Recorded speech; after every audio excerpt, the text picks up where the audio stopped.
dans le prochain épisode de Un si grand soleil. Tandis que la police enquête sur l'agression de William, rien ne va plus en Marc et Léonore. Attention, les paragraphes qui suivent contiennent des spoilers sur l'épisode d'Un si grand soleil diffusé demain soir sur France 2. Si vous ne voulez rien savoir, ne lisez pas ce qui suit. Lundi 19 décembre dans Un si grand soleil. La police enquête sur l'agression de William. William est sorti du bloc opératoire. Bien, les médecins aient réussi à résorber correctement l'hématome, il est malheureusement tombé dans le coma et son pronostic vital est engagé. Le docteur Cresson se montre toutefois rassurant puis promet à Élodie qu'ils mettent tout en œuvre pour le sauver. Plus tard, Manu se rend à l'hôpital afin d'interroger Élodie sur les circonstances de l'accident de William. La jeune femme explique alors que son père boit beaucoup.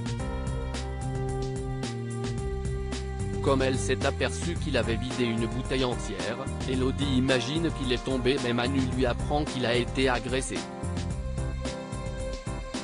Lorsque le policier cherche à savoir si l'agriculteur avait des ennemis, Élodie rétorque qu'il serait plus simple de lui demander qui pourrait ne pas lui en vouloir avant de préciser qu'il s'est disputé avec presque toutes les personnes qu'il a rencontrées.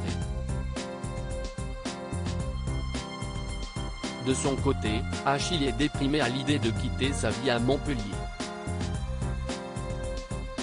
Christophe tente bien de lui remonter le moral mais sans succès. À quelques pas de là, Noémie apprend à Ludo que William a été agressé. Craignant que les enquêteurs découvrent qu'ils ont volé le cheval, elle envisage de raconter toute la vérité pour faire preuve de sincérité. Dans la mesure où ils n'ont rien à se reprocher, Ludo le lui déconseille et préfère laisser la police trouver le coupable.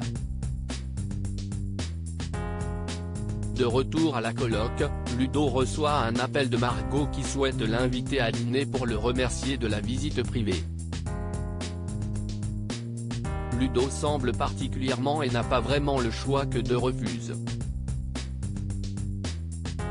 Au commissariat, Alex, Manu et le commissaire Becker font le point sur l'enquête.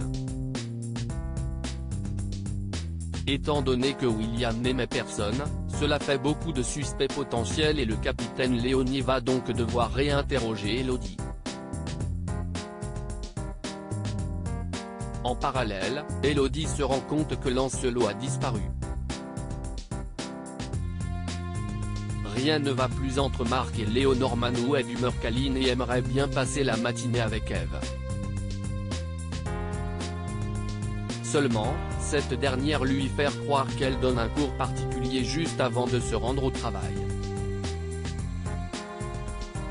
En réalité, la professeure de français va en ville pour acheter une perruque et quelques tenues pour son nouveau rôle de tentatrice. Pendant ce temps, Léonore appelle Marc et l'informe qu'elle ne pourra pas financer le voyage linguistique de leur fils.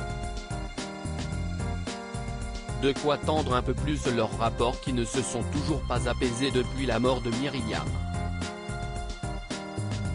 Agacé, le journaliste lance qu'elle ne sert à rien avant de lui raccrocher au nez. Louis, qui a entendu leur conversation, reproche ensuite à son père son attitude avant de lui demander de faire un effort. Bien qu'il lui en veuille toujours pour ce qu'elle a fait, Marc s'engage à en faire. Plus tard, Louis retrouve Kira et se confie sur ses problèmes familiaux. Compréhensive, l'adolescente l'enjoint cependant à essayer de comprendre le point de vue de son père. Il a beau avoir essayé, Louis n'y arrive pas. Kira précise alors que les choses prendront un peu de temps mais assure que cela finira par s'arranger. Pour sa part, Léonore se livre quant à elle auprès de Dimitri qui lui conseille de faire abstraction de la réaction de Marc. Au cours de la conversation, il lui apprend qu'il a trouvé un boulot d'appoint qui consiste à aider une tentatrice à piéger un homme qui refuse de donner à sa femme la part qui lui revient. Une annonce qui rend Léonore contente pour lui.